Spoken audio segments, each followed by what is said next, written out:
Kita beralih ke informasi kriminal lainnya, pemirsa. Ini ada seorang bocah sekolah dasar di kawasan Srengseng Sawah, Jagakarsa, Jakarta Selatan menjadi korban penjamretan ponsel saat mengendarai sepeda. Ya, aksi pelaku terekam oleh kamera pengawas.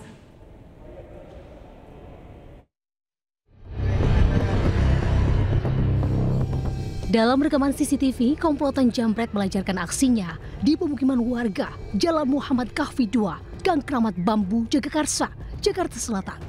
Saat beraksi, dua orang pelaku jambret tersebut menggunakan sepeda motor terlihat mundar-mandir terlebih dahulu guna mengintai lokasi target.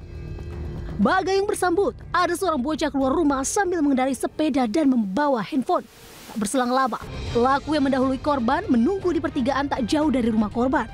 Melihat situasi di sekitar lokasi yang sepi dengan leluasa, pelaku menjamret handphone bocah tersebut. Korban sempat mengejar pelaku hingga tersungkur. Naik sepeda dijamret. Dengan kejadian itu beliau langsung datang ke rumah si korban melaporkan kepada istri. Demikian. Mengalami luka atau gimana, Pak? Artinya busuk di siku ini. Baru hari Minggu kemarin. Mudah-mudahan untuk kedepannya kita bisa antisipasi seperti itu. Warga diimbau untuk lebih waspada dan berharap kejadian jambret yang pertama kali terjadi di wilayah tersebut tak terulang kembali. Orang tua korban pun tak melaporkan polisi, namun memviralkannya di media sosial guna memberi efek jerah pelaku. Di Jakarta, Rizky Falupi, iNews melaporkan. Ya pemirsa, ini lagi-lagi seorang anak menjadi target sasaran tindakan kejahatan. Karena kita ketahui juga anak-anak memiliki karakter yang lemah dan mungkin tidak akan melawan jika mengalami hal serupa, pemirsa. Oleh karena itu untuk usia TK, SD ini perlunya pengawasan lebih dari pihak orang tua dalam menjaga anak-anak ketika sedang bermain. Meskipun di lingkungan sekitar rumah, tapi kita tidak tahu siapa saja yang lewat setiap harinya. Perlu adanya edukasi dari orang tua bahwa sang anak tidak boleh menggunakan handphone misalnya di ruang terbuka seperti pinggir jalan, warung, ataupun ruang terbuka lainnya yang memicu tindakan kejahatan seperti tadi. Tadi beruntung sih cuma hanya luka sedikit kayaknya ya, jatuh ya. Jatuh, tapi itu juga menjadi pembelajaran untuk para orang tua ya. Dan pemirsa, kita ke informasi berikutnya nih. Kecewa karena dipecat, seorang mantan karyawan nekat menculik anak bos distributor kosmetik di Bali. Ini bahkan pelaku pemirsa mengancam dan meminta tebusan 100 juta rupiah. Diam. Teman anak nanti. Mantuan merapat. Video penangkapan pelaku penculikan berhasil ditangkap di Jalan Bypass Ngurah Rai Sanur beredar di media sosial.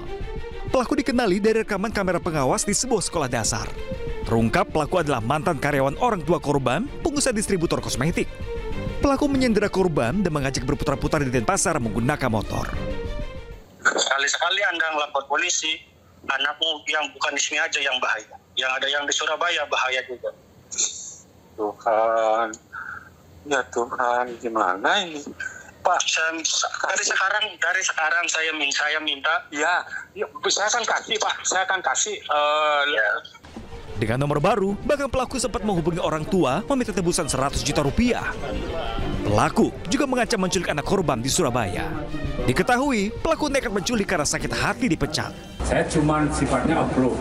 Di saat supervisornya dan manajernya bilang kurang berkompeten atau bagaimana, dia mengajukan untuk orang ini diganti seperti itu.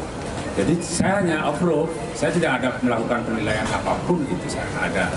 Jadi pada intinya kalau dia merasa sakit hati dengan saya, itu salah. Karena kalau seperti itu banyak orang yang sakit hati nantinya sama saya. Karena bukan saya yang artinya memegang keputusan untuk memberhentikan dan mencari karyawan pada saya. Saya cuma approve aja. Meminta tebusan 100 juta.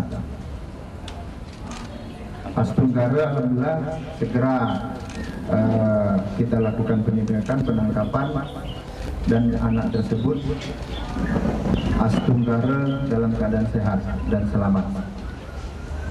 Motif sakit hati karena diberhentikan kerja dari perusahaan orang tua anak tersebut.